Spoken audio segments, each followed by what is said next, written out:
박원순이 가장 청렴한 공직자다. 용산공원에 이름을 새기자. 박원순 정말 그렇게 몹쓸 사람이었나. 여러분 대단하지 않습니까? 지금 서울시장 선거에서 가장 중요한 것 중에 하나가 박원순의 사람들이 박원순한테 뒤통수 맞았다. 이게 크잖아요.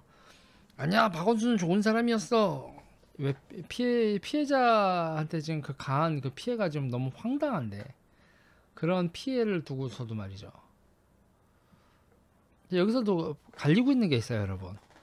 지금 민주당도 여러분 잘 보셔야 됩니다. 민주당도요, 박영선은 박원순하고 선을 그으려고 해요. 그렇죠? 후보는 선을 그으려고 하는데 박원순이 잊혀지는 걸 여러분 점점점 이렇게 막아서는 사람들이 있습니다. 여기서 지금 아직 제가 광역단체하고 서울시를 파악을 못했는데요. 네, 여러분 볼까요? 일단은 이 사회적 기업이요. 사회적 기업의 제품을 사는 비율을 지금 저희가 표를 구했는데, 광역단체는 아직 못 구했거든요. 광역단체는 못하고 기초단체들하고 그 공공기관인데 1위가 어딜 것 같으세요? 기초단체 중에서 사회적 기업 제품을 제일 많이 산대. 어딜까요? 성남입니다. 650억. 화성시 331억. 광주광역시 서구 59억. 포항의료원 6억. 뭐 이렇게 나와 있네요. 토지주택공사 704억. 구매 비율 상위 5개소. 구매 금액 상위 5개소. 청렴했겠지. 청렴했겠죠, 그쵸? 청렴했을 겁니다. 공공기관이 사회적 기업을, 그러면 공공기관 모든 걸 다 합친 게 여러분, 그러면 비용이 얼마 될까? 그게 얼마 될까요? 보세요. 2631억, 3550억, 5957억, 7401억, 9428억, 1조 595억 원, 1조 2829억 원. 2020년, 2021년은 아직 집계가 안 됐습니다. 서울시장 본선이 시작되면은 이것저것 할 얘기 많다고 했죠. 우쭈쭈님 감사합니다. 서울시장 본선이 되면 제가 할 얘기가 많다고 했습니다. 이걸 계속 여러분들한테 얘기를 드릴게요. 박원순이 가장 청렴한 공직자 뭐 이렇게 하면서, 청렴이 여전히 중요한 공직자 일련, 박원순 내가 아는 가장 청렴한 공직자였다. 아이고 그러세요. 호텔밥을 먹지 않고 날선 양복 한번 입지 않고 업무 추진비를 반 이상 남기는 쪼잔한 공직자였다. 아, 그러셨군요. 보행을 강조하던 박원순을 생각한다. 막 이랬구나. 아이고. 시민의 품으로 돌아온 뉴욕의 센트럴파크 부럽지 않을 용산공원의 숲속 어느 의자인가 박원순의 이름 석자를 소박하게나마 새겨 넣었으면 좋겠다. 그러니까 임 전 실장이 뭐 어떻게 변했는지 모르겠으나 이 말의 한마디 한마디가 너무 주사파 출신이라는 게 퍽퍽 티가 나지. 죽은 자를 미화하고 우상화 전략을 쓰고, 서민, 그리고 이거 보세요. 이거 보세요. 마을 공동체, 향기, 광장 확장공사로 불편해진 광화문을 지날 때에도 주행보다 보행을 강조하던 박원순을 생각한다. 여기저기 숨쉬는 마을 공동체. 그냥 마을 공동체가 그렇게 중요하면 군수를 해. 아니, 마을 이장을 하라고. 마을 공동체가 그렇게 중요하면 어디 시골 이장을 하세요. 왜 서울시장을 하냐고. 박원순의 냄새지 무슨 향기야. 그러니까 진짜 얼탱이가 없는 거예요. 그리고 지금요, 우리나라를 둘러싸고 여러분 이상한 기운이 맴돌고 있어요. 여러분 이거 잘 봐야 됩니다. 북한하고 말레이시아하고 단교했죠. 국교 단절했습니다. 문철명 이렇게 되죠. 미국이요, 여러분. 미국이 북한 돈 세탁해주는 금융 니네 다 이실직고 해라. 좆되기 싫으면. 이거거든요. 그때 말레이시아가 아이고 미국 형님들 이 새끼 미국 법정에 보낼게요. 자, 오늘 재판이 있었죠. 돈 세탁 혐의 문철명 미국 법정 첫 출석. 자, 나흘 29일 날 미국으로 송환됐고 오늘 재판 받았습니다. 돈 세탁하던 사람이에요. 북한 돈 세탁해서 북한한테 뭐 17억 얼마씩 뭐 17억하고 뭐하고 몇십억을 북한에다 갖다 꽂아준 사람입니다. 현재 걸린 것만. 그리고 미국은 말레이시아한테 니네 미국과 연결되어 있는 통장 그 금융 네트워크에서 북한한테 이렇게 돈 세탁하는 걸 묵인하면 일명 핫스팟으로 역할을 하면 니네 잣된다. 그러니까 말레이시아가 아이고 형님 얘 데려가세요. 10년도 묵힌 일인데 아이고 형님 데려가세요. 말레이시아가 눈치를 깠어. 미국이 장난이 아니라는 걸. 지금 알래스카 회담서부터 쭉쭉 얘기가 나오는데 여러분 북한 돈 세탁이 되는데 기여했던 금융기관을 보호하지 말라. 이거 아세안 국가하고 우리나라 은행 중에서 한 곳이라도 나오면 한국 쑥대밭 되는 거야. 대한민국에 있잖아요. 대한민국에 북한 자금 세탁된 거 한 개라도 나오면 여러분 쑥대밭 되는 거죠. 자, 미국하고 중국하고요. 여러분 현재로서 그리고 우리나라와 관련돼서 정말 중요한 게 있습니다. 미국이요 여러분 21세기의 전략자원으로요. 20세기 최고의 전략자원이 뭡니까 여러분? 20세기의 전쟁이 원인이 됐던 전략자원 석유죠. 2차 세계대전도 여러분 일본이 석유 확보하려고 낸 전쟁입니다. 뭐 이렇게 저렇게 말이 많은데요.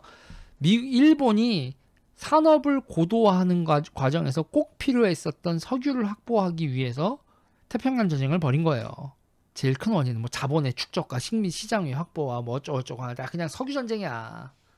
이라크전은요. 걸프전 석유 전쟁입니다. 그러면 그러니까 여러분 지금 볼고그라드라고 돼 있는데요. 이게 옛날에 스탈린그라드죠. 이게 볼가강 이렇게 있는 볼고그라드 여기 쭉 볼까요, 여러분? 여기가 스탈린그라드가 여기거든요. 어머 모스크바가 얘긴데 왜 여기서 전투를 했을까? 독일은 여러분 모스크바를 점령하면 그만이지 여기를 왜 했겠어요? 카스피아의 유전지대 확보하려고 스탈린그라드를 내려간 겁니다. 독일도 여러분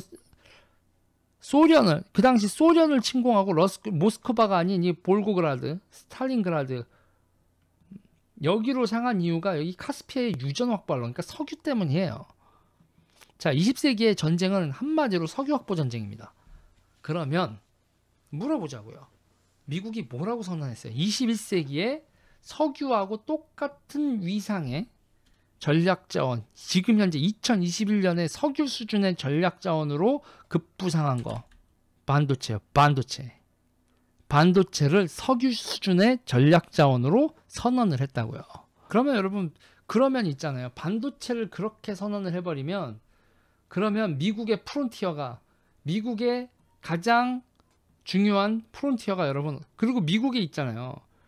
미국이 석유가 전략자원의 소용성이 훅 떨어진 게 여러분 이걸 뭐라고 불러요? 석유가 전략자원으로서의 지위를 잃게 된 결정적인 사태 그걸 뭐라고 부릅니까? 그걸 셰일 혁명이라고 부릅니다. 셰일 혁명. 왜 그걸 혁명이라는 것까지 붙이냐면 전 세계 여러분 지정학을 뒤흔든 사건이에요. 미국이 석유로부터 자유로워졌다고요. 그러고 나서 반도체 때문에 어디가 여러분 전 세계 제일 첨예한 프론트라인이 되냐면 여기하고 여기가 여러분 전 세계에 가장 전략적으로 중요한 프론트라인이 되고 있는 겁니다. 거기다가 중국의 코앞이에요. 그런 와중에 여러분 미국하고 중국하고 갈등에서 지금 가장 첨예한 갈등은 이게 여러분 중국과 미국의 거의 전쟁 기운을 돌게 하는 게요. 그럼 여러분 반도체가 뭘 만드는 데 필요해요? 반도체가 전자제품 만들던 시대에는 이렇게 전략자원의 위상까지 안 오거든요. 여러분 석유는 왜 필요했습니까? 석유는 플라스틱하고 뭐 소재이기도 하지만 기본적으로 엔진의 연료였죠. 지금 자동차 만드는데 반도체가 여러분 2,000개, 4,000개 들어가요.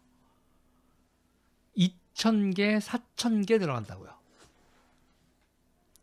지금 자율주행차 이렇게 나오면 지금 자동차가 아니라 자율주행차 시대가 되면 2,000개에서 4,000개까지 들어간다고. 그러면서 여러분 중국이 테슬라 사용 금지. 자, 무슨 얘기예요?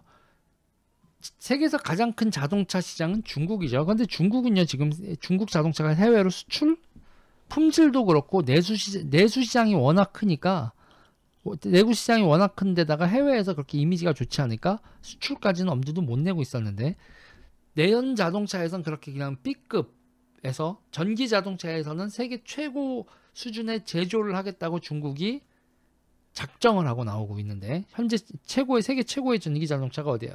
테슬라죠. 테슬라를요 이렇게 보이콧을 해버렸어요. 세계 최대 시장 중국을, 자동차 세계 최대 시장이죠. 인구가 많으니까 자동차도 제일 많고요. 테슬라에 달려있는 카메라가 중국을 스파이 짓을 한다고 중국의 주요 건물 못 들어와, 관공서 이런 데 못 들어오면 그럼 자동차 누가 사? 테슬라를. 진해 자동차 사실상 시장을 여러분 닫는 거죠. 시장을 닫는다는 게 또 뭡니까 여러분? 사실상의 블록 경제죠. 중국이 자기 내수 시장을 보호한다는 명목으로 거의 블록 경제를 선언한 겁니다. 미국하고요. 자, 그럼 미국은 이걸 승복을 할 거야, 안 할까요? 뭐 대략 지금 돌아가는 게 이게 지금 이거 돈 세탁 방지, 테슬라 사용 금지, 뭐 이 돌아가는 꼬라지가 지금 국제적으로 되게 첨예하게 돌아가는 와중에 한국 정치에서는 이분이 이런 얘기를 하고 앉아 있군요. 그리고 이분들은 이렇게 권력을 이걸 어떻게든 유지하려고 하는 이분들이 기본적으로 미국과 중국과하고의 패권 전쟁에서 기본적으로 어떻습니까? 정서적으로 자기 딸은 미국에 유학 보내지만 친중 노선이죠. 시진핑도 여러분 자기 딸 하버드 보내잖아. 되게 웃긴 겁니다. 중국하고 한국의 주사파 출신들이 정말 웃긴 겁니다. 마음은 미국에, 그러나 반미를 하지. 참 골 때리는 상황입니다. 지금 세상 돌아가는 게 여러분 그냥 말랑말랑한 시대가 아니에요. 세상 돌아가는 게 말랑말랑한 시대가 아니고 진짜 첨예한 패권 경쟁의 시대입니다. 정신 똑바로 차려야 되고요. 일단 서울시부터 탈환하는 거, 서울시 탈환부터가 시작일 겁니다. 우리의 역사적 분기점에 우리가 있다. 구한말과 같은 역사적 분기점이에요. 족병신 되느냐, 흥하느냐. 기본적으로 국가에서 여러분 기본은 외교입니다. 누구랑 동맹하고 하고 어떤 나라랑 관계를 맺느냐가 여러분 그게 국가의 가장 중요한 기본이 되는 거예요. 특히 우리나라 같은 경우에 역사를 개똥꼬로 쳐 배우면 주사파 같이 생각을 하겠죠. 역사를 잊은 민족에게 우리 조상들이 분기탱천할 줄 몰라서 일본한테 처발렸냐? 동맹을 잘못 맺고 시대 변화와 조류에서 이탈하니까 나라가 개꼴난 거지. 딱 니들 하는 것처럼. 저는 그래서 그래요. 쟤네들이 매국노라는 거 있잖아요. 매국노라는 거에 대해서 쟤들이 막 매국노 뭐 배신자 이런데 제가 이런 얘기를 하고 싶어요. 쟤네들은 여러분 망국노예요. 망국노. 주사파는요 여러분 망국노입니다. 망국노. 나라를 망하게 하는 모질이 새끼들 이런 뜻이죠. 여러분 좋아요 눌러주세요. 구독 눌러주세요.